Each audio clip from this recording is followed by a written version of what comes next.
Olá, bom dia! Há 3 semanas, o Meu Paraná iniciou uma viagem de trem pelos trilhos que cortam o estado de Cascavel até Paranaguá. Hoje, na última etapa da nossa viagem, nós vamos descer a Serra do Mar no único trecho em que há o transporte de passageiros. É uma viagem para se encantar com as paisagens, com as histórias e com um traçado ousado, considerado por muitos na época da construção impossível de ser executado. A viagem é uma das mais marcantes do Paraná. Os trilhos passeiam por um cenário único: penhascos, pontes, a mata exuberante no coração da Serra do Mar. Difícil não pensar nos desafios para a construção de uma ferrovia num local de acesso tão difícil, quanto mais 130 anos atrás. Nossa viagem começa no centro de Curitiba, no lugar chamado pelos moradores da capital de Rodoferroviária. É a parada dos ônibus intermunicipais e também a estação de passageiros que embarcam no trem até Morretes. Bom dia, bem-vindos. Nos fins de semana, o saguão fica cheio. Gente de todo o Brasil e até de outros países. Às 8h15 da manhã, o embarque é liberado. O trem fascina a boa parte das pessoas. Elas chegam aqui e ficam encantadas com o universo do trem. E a gente, claro, também vai participar dessa viagem. Daqui de Curitiba até Morretes, o passeio dura mais ou menos 3 horas. Vamos lá! Os bilhetes custam de R$ 85 até R$ 158 reais, conforme a classe. O trem de passageiros sai todos os dias pela manhã.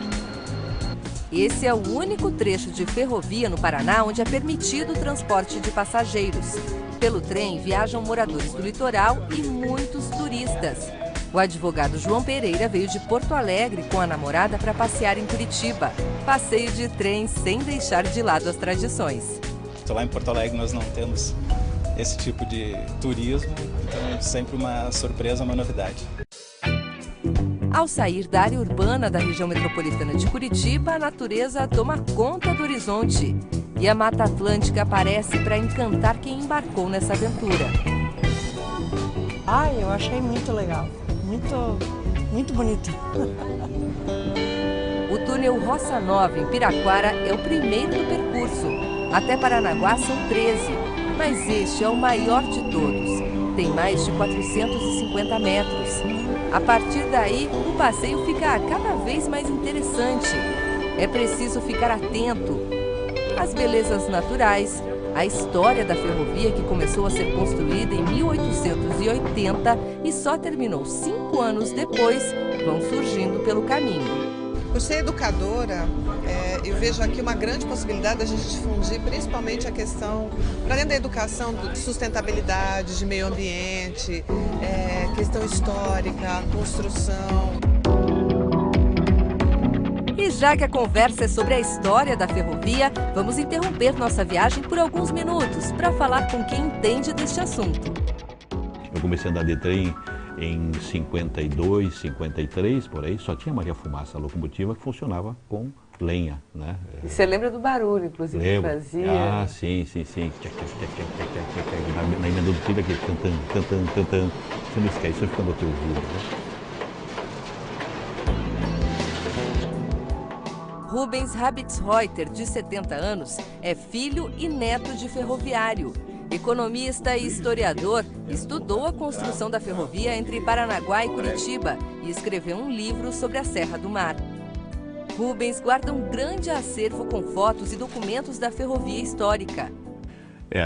Em 1870, por aí, o litoral do Paraná era ligado à capital Curitiba apenas pela Estrada da Graciosa. E precursoramente pelos 3 caminhos que ligavam o litoral a pé, tropas, né?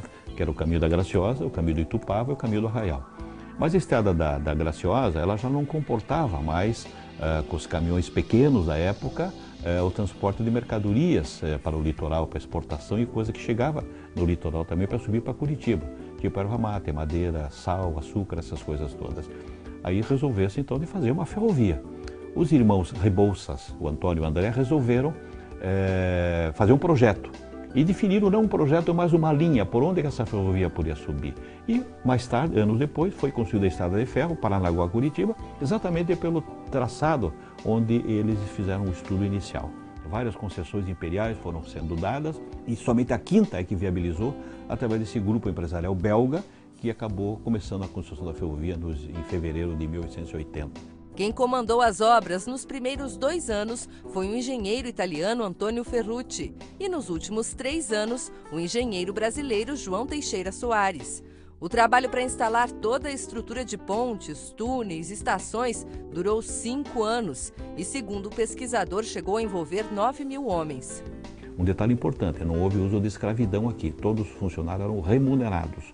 Isso é uma pergunta recorrente, né? Não houve escravidão e os alemães, os italianos foram usados com grande intensidade, que moravam na região de Curitiba ou na região de Morretes. Dom Pedro II veio ao Paraná 3 meses depois que os trilhos começaram a ser construídos. Fez o lançamento da pedra fundamental, mas não seguiu o protocolo planejado pelas autoridades daqui. E quando ele chegou, disseram a ele assim: olha, imperador, agora vai ter um banquete aqui na hora do almoço e antes do banquete o senhor vai lançar a pedra fundamental da ferrovia, etc e tal. Mas ninguém me consultou a respeito. Não, eu quero ir para Curitiba imediatamente. O banquete, que tinha sido encomendado para 200 talheres, acabou sendo saboreado pelos funcionários empregados da ferrovia que trabalhavam lá embaixo naquele setor. E ele foi embora com a comitiva e todo mundo, de orelha baixa, né, seguiu o imperador para Curitiba. As cópias das fotos feitas pelo fotógrafo oficial de Dom Pedro II, na época das obras na Serra do Mar, hoje estão nas mãos de Rubens. Eu destaco como curiosidade é que, num artigo dizia assim: caso o maquinista não compareça de manhã para pegar a locomotiva, ligar a locomotiva para tocar o trem, ele sofreria prisão de 6 meses ou multa de R$50.000. Um verdadeiro tesouro de uma época que poderia ter influenciado na paisagem e nos pontos importantes que a gente encontra hoje em Curitiba.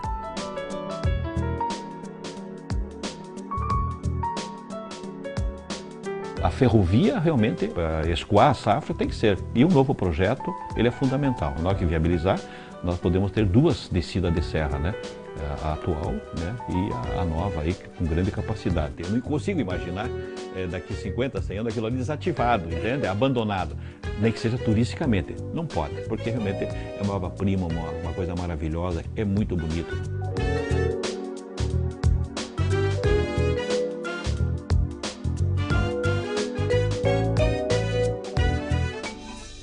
Daqui a pouco a gente continua a nossa viagem até Paranaguá, passando pelo trecho mais impressionante dessa ferrovia.